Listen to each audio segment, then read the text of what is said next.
I'm Miles Hartford, and I can still clearly recall every detail of that day. Even the sterile antiseptic odor in the air, repetitive machine beeping, the cold drip of the strange object, and the weight of the thin hospital blanket across my legs needling into my arm. I was barely cognizant enough to recognize that something was off. The aching in my stomach was relentlessly sharp from the inside.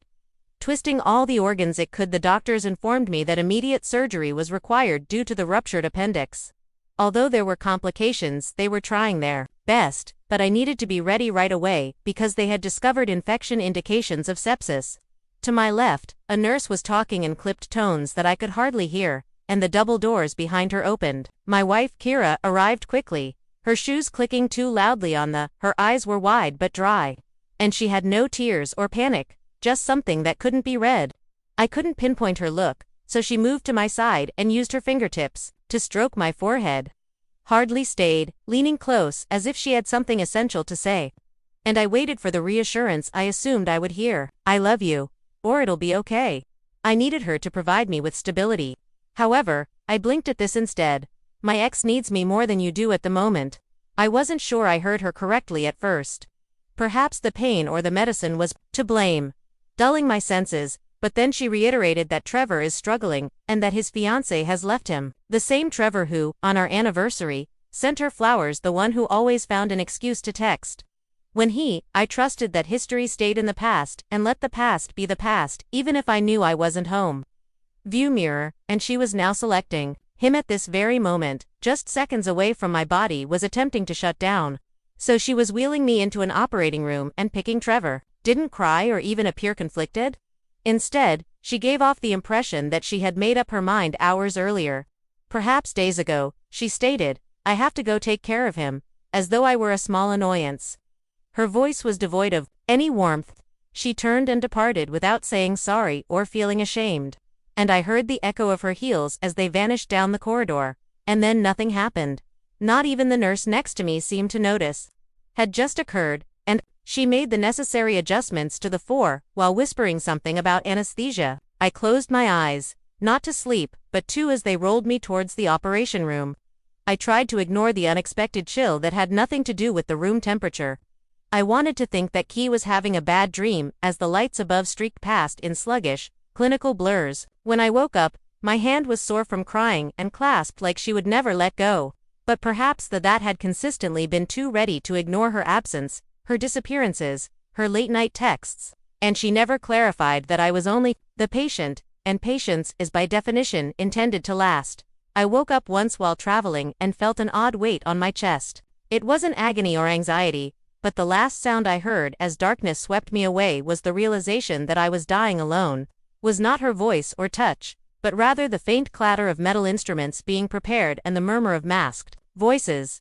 Nothing about her, except the fact that she was gone when I woke up and was surrounded by, although I couldn't recall the actual procedure.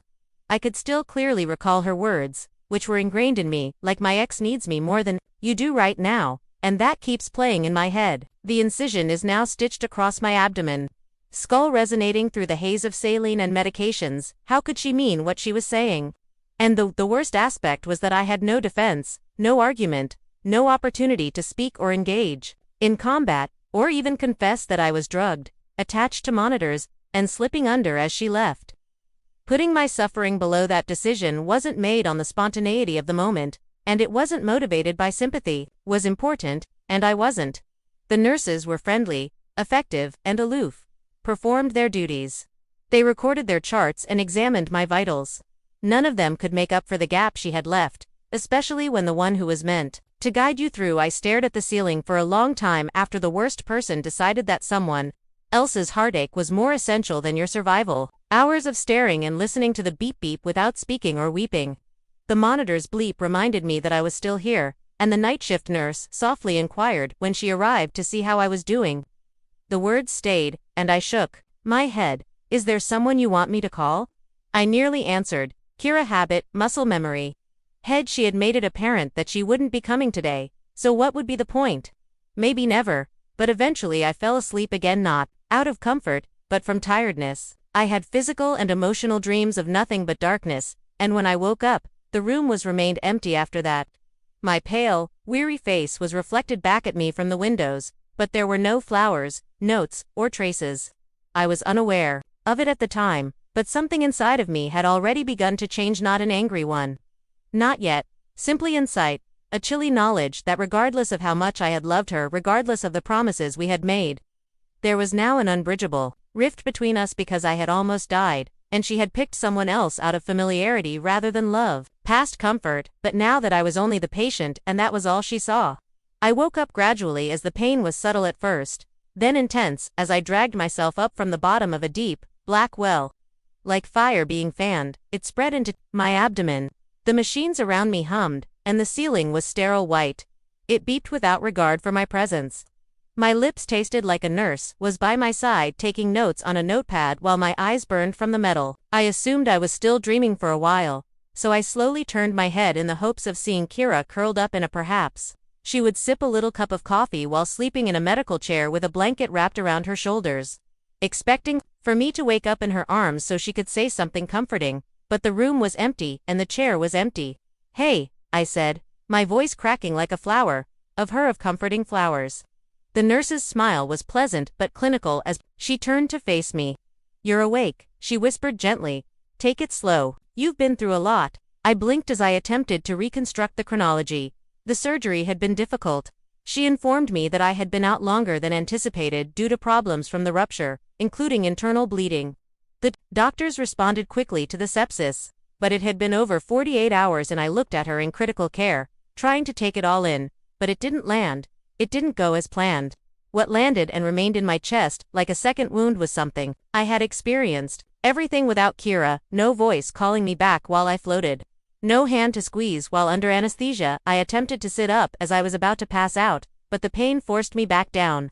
Seemed strange, like though I had requested something from someone else who was weaker and broken. She cautiously handed me my phone, and I immediately saw that there were no voicemails, missed calls, or texts from. I pressed her contact and waited when Kira asked how I was without even using an emoji. I tried again, but it went straight to voicemail. I just gazed at the flickering screen. She had said that Trevor needed her, but that was days ago. And it was causing a sting in my eyes that had nothing to do with medicine. She would have undoubtedly checked in by now. However, the door opened, and my heart briefly rejoiced, but it was Gillian, not Kira. With tears already streaming down her cheeks, my sister hurried to my side. "Oh my God," she gasped, clutching her cheeks, which appeared to have been held back for hours or even days. "Hey Jilly," I whispered softly, my fingers so tight it hurt.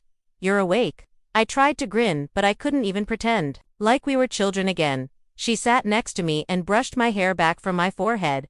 At first, she didn't say anything. She just sat. After a moment, she